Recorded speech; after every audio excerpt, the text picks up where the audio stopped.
Hey Fit Squad, what's going on? It's Coach Kristian here of the Fit Prescription Pros, and if you're watching this video, it's because you're about to take on your new meal plan. So this is your guidelines video, guys. We want to give you some clear guidelines, make sure we're all on the same page and there's no misunderstandings. We understand the expectations going forward, and just kind of clarify this, what seems to be the most frequently asked questions when people are about to begin your meal plan. So we try to summarize it into just 10 simple points, 10 simple best practices that if you follow these, you're going to get fantastic results. Very short period of time. You should actually see some measurable change about every 7 to 10 days if you're exercising regularly and following your meal plan and adhering to these 10 basic guidelines. So numero uno, guys, you do not have to execute your menus in the way they are shown, in the order they are shown numerically. Many of you have 6 or 7 day meal plans. You do not have to eat day 1 on a Monday, day 2 on a Tuesday, and so on. You basically going to look over your meal plans or your menus and decide which of these do I want to use for the first day or 2, or maybe even the first 3 days of the week. Some folks prefer that. They don't mind eating similar foods on a daily basis, and for food prep purposes, if you have a very busy week and minimal time in the kitchen, it sure is a lot easier to cook a half a dozen sweet potatoes on a Sunday, maybe a half a dozen chicken breasts, a whole bunch of mixed vegetables ready to go, and that way you can just kind of whip your meals together in a quick 20 to 30 minute period each evening and leave out the door every morning with your cooler on your shoulder and all your little Tupperwares ready to go with your foods portioned out. That really is what we're trying to accomplish here. We're going to talk about the importance of scheduling a time for food prep and really ingraining that as a daily habit. But in general, the menus do not have to be executed in order. You might like day 4 menu and say, I'm going to do the day 4 menu on a Monday, a Tuesday, and a Wednesday. And then Thursday and Friday, I'll do the day 1 menu. And Saturday and Sunday's a weekend. I have a little more time in the kitchen. I'll do the day 7 menu because that one has some recipes on there I'd like to try. And I've got time to get in the kitchen and make those recipes. So, friends, you're welcome to execute your meal plans in any order you like. Better than that, you can actually mix and match your meals and snacks. We've gone ahead and programmed your meals and snacks. They're all roughly calorically the same, macronutrient-wise. The meals match up well, the snacks match up well. What that means to you is you might like breakfast from a day 2 meal plan. You might go ahead and grab a lunch from a day 5 meal plan. Grab your dinner from the day 6 meal plan. Grab snacks from other days. You can grab meals and snacks from any of your meal plans, any of your menus, and combine them and engineer your own menu for that particular day. So understand that you have flexibility here to change, tweak, morph what is on that paper. We're going to even talk about how to make appropriate food swaps. So if you don't like some of the foods we've suggested you use, you can swap those out and make sure you don't affect the caloric intake beyond what we've put as your limits. So menus, execute them in any order you like unless your coach has specified otherwise. Number 2, you do not have to execute your meals at the times shown on the menu. The times shown on your menu are generic meal times. We don't know every day exactly what time we're going to be able to eat. Some of us have different schedules on a daily basis. It's always changing. So it's important that you guys are able to adapt to your schedule to these meal plans. And here's how you do that very easily. Whatever time you wake up and you have your breakfast, your first meal on your menu, you're just going to continue eating at approximately 3-hour intervals throughout the day. So if we've gone ahead and programmed your breakfast at 7 a.m. and you normally get up at 6 or 9, that's when you have your breakfast. 6 or 9, your next feeding, your snack or meal will come 3 hours later approximately. Sometimes it might stretch out to 3.5. Sometimes you might be ravenously hungry at 2.5 hours, and we need to squeeze that meal in a little bit before the 3-hour mark. So roughly 2.5 to 3-hour intervals, you're eating your feedings as they are programmed on your menu for that day. So you can disregard the meal times. If I've scheduled your post-workout shake at 6:30 p.m., and you don't work out at 6:30 p.m., you work out at 9 in the morning, then you're simply going to plug in your post-workout shake immediately after your workout. Disregarding whatever time I programmed it. On some of your menus, I think I put that post-workout shake like 11 p.m. at night. So the intention is not for you to have that at 11 p.m. It explains on the cover page of your menu. Disregard that. You're going to plug that shake in at whatever time is appropriate for you. Number 3, we want to make sure that your post-workout shake is being consumed roughly within 30, maybe 45 minutes of finishing your workout. What we don't want you guys to do is go an hour, 2 hours without having anything after your workout. This practice is not conducive to body fat loss, muscle building, improved performance. It has absolutely no benefit. You are not burning more fat by doing this, by starving your body of nutrients post-workout. So it's important that within 30 to 45 minutes of your workout, you're consuming your post-workout feeding. And usually that's in liquid form. We've given you some kind of a smoothie. We've also plugged in, I believe, post-workout protein bar with a piece of fruit, maybe some almond milk. So there's several options in there, and it usually involves some simple sugars. This is the one time of the day we want to get some simple sugars, simple carbs into your system quickly and begin replenishing that empty gas tank. Start the body's recuperative processes right within that precious window of opportunity. Every good fitness enthusiast, every good athlete tries to take advantage of this precious 30 to 45 minute window of opportunity following intense activity, physical activity, where your body is just in hyperactive mode. Your cells are hyperactive and your body wants nutrients and can absolutely suck it up like a sponge. So it's important we nourish your body within this time period before that precious window of opportunity closes and your body starts to burn lean muscle tissue to replenish an empty gas tank. We never want to burn muscle. We're trying to take you guys to your ideal body weight or beyond, ideal body composition, and we're trying to do it with every ounce of your muscle intact. We want to build muscle as we go, losing no muscle tissue, making sure nutrient timing is on point is one of the key components to making sure we do that. So number 4, if you don't work out on a particular day, you're going to drop your post-workout shake. You will not consume a post-workout feeding if there is no workout, obviously. So if you have 6 feedings scheduled on your menu, as most of you do, a breakfast, a snack, a lunch, a snack, a dinner, and then a post-workout feeding, if that's what you have, on the days you don't train, the post-workout feeding goes bye-bye, and you consume the other 5 scheduled feedings, your 3 meals and your 2 snacks. So what that's going to do for you, male or female, petite or larger, it's going to create your caloric deficit by taking away the calories you would normally have in your post-workout shake. So that's going to be where anywhere from 300 to 600 calories a day for the bigger folks that you're eliminating from your meal plan. So that is how we put you in a caloric deficit with or without the workout. If there's a workout present and you execute your workout and have your post-workout feeding, you're still going to bed at night with a slight caloric deficit. You still burned a few calories more than you consumed. If it's a non-workout day and we eliminate the post-workout shake, if we've nailed this calorie target just right, you should still lay your head on that pillow at night with a slight caloric deficit in spite of not working out. So that's how that works. We just drop the post-workout feeding on the days you don't train and consume everything remaining on your meal plan. If that's not enough food for you and you're starting to feel hungry, unsatisfied between meals, getting really hungry before the 3rd hour approaches, if that happens, let your coach know. We have strategies for increasing the volume of food at each feeding without increasing the calories too much. So we have ways of filling you up and keeping you satisfied while keeping you in a slight calorie deficit. Moving on to number 4, when you look at all of this stuff on your meal plan, guys, you've got 7 days there to explore. For most of you, that's going to mean 7 days, 6 feedings a day. You got between like 35 and 42 feedings, meals, and snacks to explore.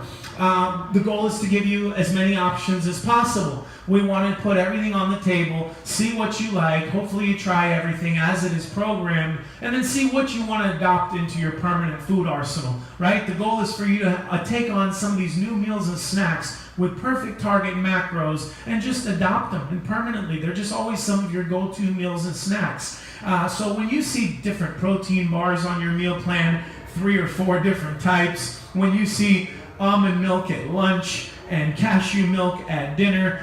We certainly don't expect you to have all of this variety on a given day or even in a given week, but we want you to know what your options are. So don't feel pressure to run out to the health food store and buy 3 different types of protein bars. Just study up, look at the one that looks most appealing and say, hey, you know what, week 1 I'll try the Power Crunch bar. Next week maybe I'll try the Quest bar, and the week after that I'll try those new Cake Bites. So you don't have to run out and grab everything at once. Likewise, salad dressings, condiments, sauces, seasonings, all of these things, you can get whatever darn flavor you like, and you don't have to get them all at once. Maybe you just want one type of salad dressing for week 1. But the meal plan will populate everything that you need to the menu. So when you see 200-300 items on the menu, again, don't feel overwhelmed, friends. You don't need to run out and grab all that stuff at once. You're going to get things as needed.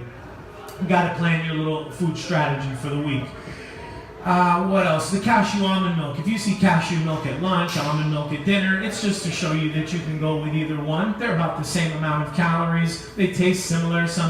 People have preferences over the other. Again, it's just providing you with variety. We're trying to move you towards the products that we've identified over the last 2.5 decades to be clean products that have quality ingredients, minimal or no preservatives. We're looking for really, really high quality foods. We're trying to shift you primarily to a plant-based diet, towards eating as much lean animal protein as possible, as much unrefined, unprocessed foods as possible. We're trying to move you guys away from what we call corporate foods or commercial foods and back to real food, back to Mother Nature in its natural raw state. So again, don't feel like you have to grab all of this stuff. Just figure out what you need for week 1.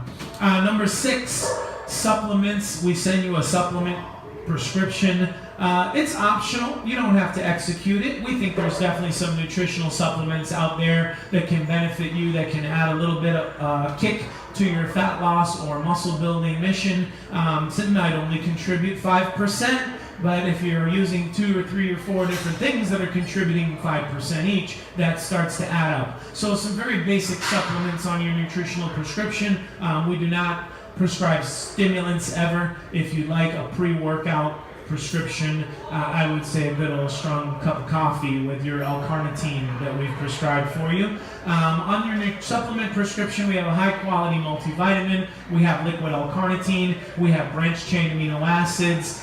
We have a really high-quality protein powder we like to introduce you guys to called Metrex, M-E-T-R-X, MET-RX. Been around for over 2 decades. I've been using it at least that long. Been recommending it for clients equally as long. It's wonderful because it doesn't mess up anyone's stomach. It's virtually lactose free. But what we really like about this MET-RX is that it seems to keep you full a lot longer than most of the other protein powders. It's very rich, thick, and creamy. It doesn't come out like water when you mix it with water or almond milk. It's actually almost like pancake batter. You got to put a little extra fluid in there to get it watered down a bit. And what's really great about the Metrex is that we use it in many of the recipes that you see on your meal plan. So Metrex is used for the protein pancakes. MET-RX is used for the protein muffins, the protein-infused oatmeal, the protein-infused chia puddings. So it just does really good with baked goods and protein-infused treats. So we just want to give you guys I would encourage you guys to give it a shot, take a try, and we've hardly ever had anyone who didn't adopt it permanently once they've tried it. You can grab Metrex if you're locally, MET-RX. I keep calling it Metrex. I've been calling that since I was like 18. You can get MET-RX locally here at Mass Nutrition. They're right here in Kendall. You can Google them. If you tell them the Fit Prescription Pros sent you, they'll even give you a discount. They'll give you guys the online price instead of the walk-in retail price. So that's Mass Nutrition, or Amazon also has it. So your supplement prescription has in great detail what each one of those supplements does for you. They're all safe and have proven track records going back decades. So it's a safe supplement prescription that contributes to general health more than anything else. It has a happy side benefit that it'll help you burn a little extra fat, build a little extra muscle, recover a little bit better. Let's see what else we got. Number 7 is all about food swaps. Food swaps are allowed. Food swaps are even encouraged. your app, it has a feature built in that's going to let you click on a particular food, pull down the drop-down menu, and then see what all your options are. If you'd like to swap that food out, the app will even adjust the portion size so your calories don't change for you. So we encourage you to use the food swap options, see what all your different options are. It's often very eye-opening and quite refreshing to find out all the wonderful things you do get to eat on your meal plan. It's a very not restrictive meal plan. There's a wide, diverse variety of foods there for you guys to have. We encourage you to do that, but we would like for you to please, before you go crazy with food swaps, execute each one of your menus exactly as it is programmed once. Just one day. That's all we're asking for. One day with each of your 7 meal plans exactly as it is written, down to the last detail. Reason is, that's what we consider optimal. Over years of putting together meal plans for hundreds of individuals, those seem to be the foods the majority of folks like. Those seem to be the foods that the majority of folks tolerate well, can make quickly, are palatable, keep our palates used to familiar foods that we're used to eating, and basically make us feel like we're not even really dieting. So we encourage you to check out to try using the meal plans exactly as they are written at least one time, and then feel free to swap away. Number 8, we want you to start to learn the numbers behind your foods. We want you to look at the macros. We want you to learn a little bit about counting macros. We've all heard of this, right? It's nothing more than keeping an eye on the amount of protein, carbs, and fat you're having at each one of your 5 or 6 scheduled feedings for the day. Your snack macros are going to be a little different than your meal macros. And as you go through your meal plan, each of these macros will be reflected at the bottom of each meal and at the bottom of each day as a total. So those are your macro numbers. We don't want you to exceed those. Consider that your caloric roof that we don't want you to surpass. If you decide you want to get rid of chicken breast, sweet potato, and mixed vegetables and go with something else, you can use the food swap feature, but you can also just look at labels and use Google and say, well, what's the equivalent of 30 grams of protein, 30 grams of carbs, and less than 10 grams of fat? What macros or what clean foods can I use to hit those target macros? So in time, you're going to learn how to engineer all of your own clean, lean lifestyle meals, we call them, out of hundreds of different healthy food combos, non-GMO foods, organic foods, lean animal proteins, foods with plenty of healthy fats in them, and you're going to do it in ways that taste fantastic. You're going to be satisfied on this meal plan, and all your friends are going to wonder, how the heck are you getting in such great shape, and you're always eating, and you always seem to be enjoying what you're eating. So that's really what we want you to learn, how to engineer your own meals, and that all kind of starts with beginning to identify the macros behind the foods that are going on your scale, into your measuring instruments, and eventually onto your plate. Keep an eye on those numbers. Number 9, we're almost done, guys. Food prep time. Setting aside time each evening, each afternoon, morning, whenever it's convenient for you to just prep something. I'm talking anything. Have something ready so you don't have to walk out the door in the morning to work, to school, or wherever it is you have to do completely empty-handed.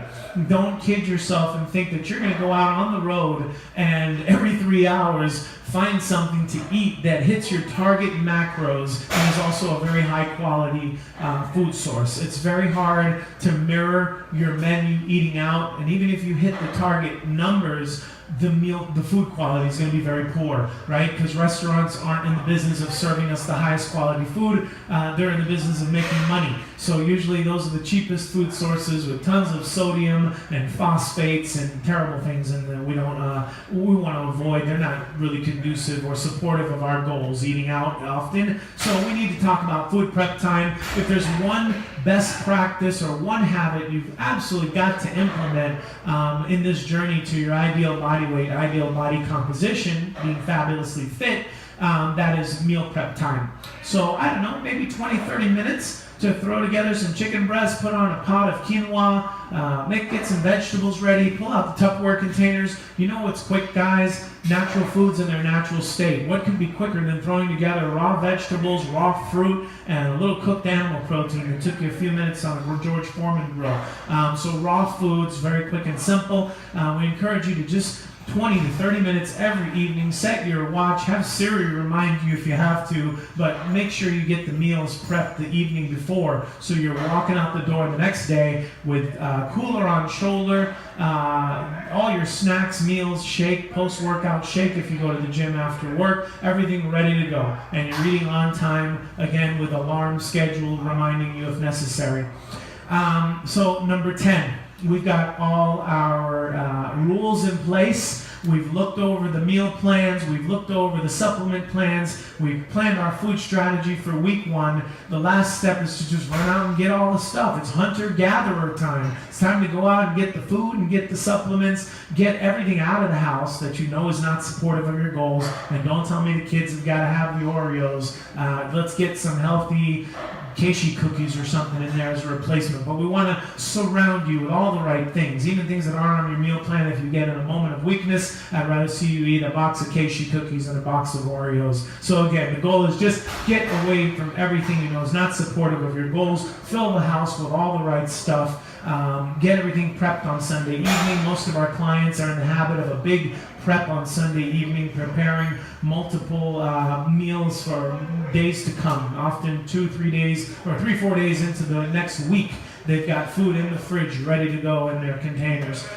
So that's it, guys, on your first 10 steps of how to execute your meal plan effectively, how to get the most out of it. We hope that clears up most of the questions and confusion. If you have any other questions, please feel free to direct them to us through the app. You know we prioritize those messages that come through the app. We can't always get to those personal messages through our texts every day on our regular text messages, but those app messages we do prioritize. All right, so we're excited for you to start your fitness journey with us. Of course, we're here for you 24/7, right in your pocket, push of a button. Coach Kristian signing out. We'll be in touch soon, friends. Best of luck to you on this first coming week of your new meal plan.